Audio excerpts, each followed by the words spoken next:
Present indefinite यानी present simple tense के अंदर हमेशा ही, शी, इट, राम, श्याम, सीता, गीता के साथ हमेशा एस और ई एस का प्रयोग होगा। वहीं आई, वी, यू, दे के साथ एस और ई एस का प्रयोग नहीं होगा। अब जानते हैं क्यों। एक व्यक्ति रहता है जिसका नाम आई रहता है, वो सड़क से गुजरता रहता है। उसको एक अपना मित्र मिलता है जिसका नाम यू रहता है, जो कि सेकंड पर्सन रहता है। आई अपने बारे में बताने लगता है, अपनी खासियत, अपनी विशेषताएं, अपने करियर के बारे में। फिर वो यू से उसके बारे में पूछता है, जो कि सेकंड पर्सन हो गया। अब उनको सडनली याद आता है कि उनका एक तीसरा मित्र भी था जो कि वहाँ मौजूद नहीं है, पर उसके बारे में वो बात कर रहे हैं, जो कि थर्ड पर्सन था जिसका नाम ही था। इस तरीके से आई जो रहेगा वो फर्स्ट पर्सन हो जाएगा, जो यू रहेगा वो सेकंड पर्सन हो जाएगा, और जो ही रहेगा वो थर्ड पर्सन हो जाएगा। जो फर्स्ट पर्सन या फिर सेकंड पर्सन होगा उसके साथ कभी भी एस और एस का प्रयोग नहीं होगा। जैसे कि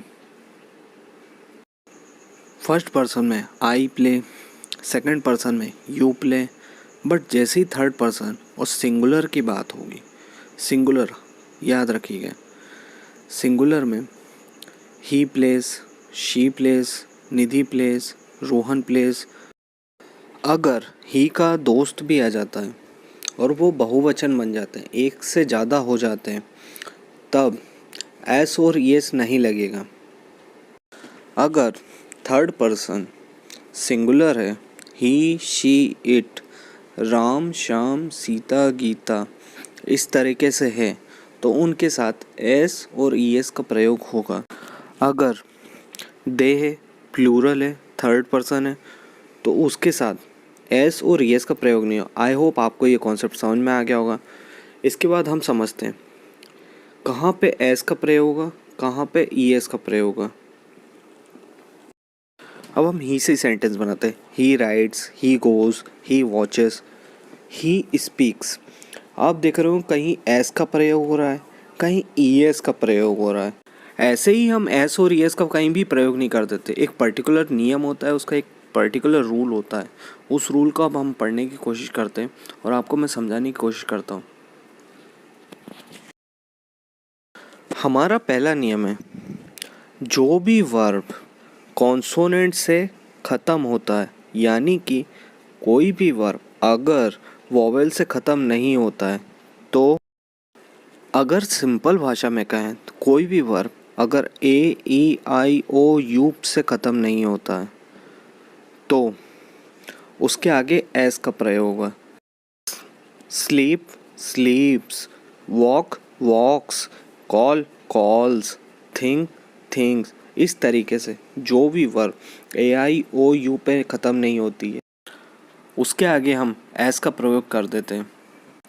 अब example, he calls, he wants, he thinks.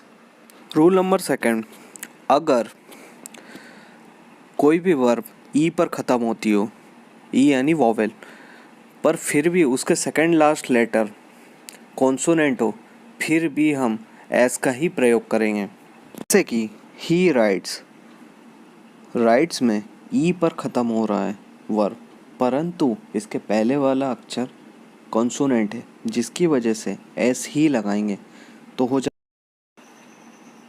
He rights, she writes, Ram announces, Ramesh celebrates, Nidhi gives.